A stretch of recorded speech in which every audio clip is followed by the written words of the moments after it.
পয়গম্বর মূসা আলাইহিস সালাতু ওয়াস সালাম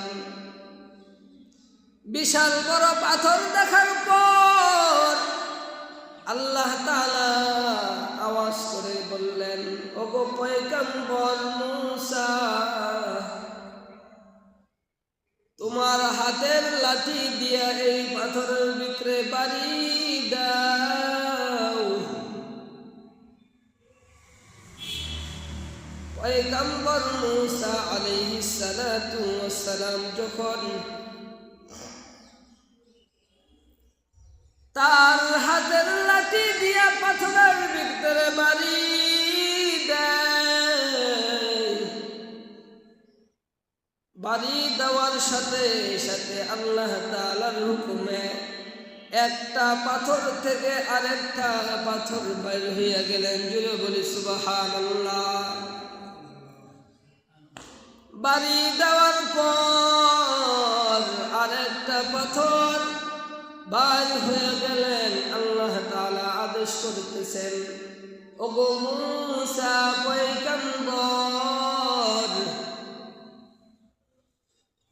তোমার হাতের লাঠি দিয়া ওই পাথরটাকে আরেকটা বাড়ি দাও। বাড়ি দেওয়ার পর ওই পাথর থেকে আরেকটা পাথর বাইরে গেলেন। পয়গম্বর মূসা আলাইহিস সালাতু ওয়াস সালাম আল্লাহ তাআলা আদেশ করেছেন, ওগো পয়গম্বর মূসা,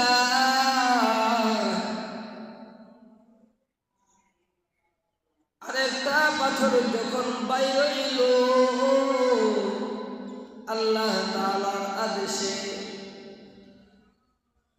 পয়গম্বর মূসা আলাইহিস সালাতু ওয়াস সালামকে বলতেছেন, আরেকটা বাড়ি দাও। একটা পাথর থেকে তিনটা পাথর বাইর হইয়া গেলে, বাইর হইয়া যাওয়ার পর চতুর্থ পাথরের মধ্যে যখন আল্লাহ তাআলার হুকুমে পয়গম্বর মূসা আলাইহিস সালাতু ওয়াস সালাম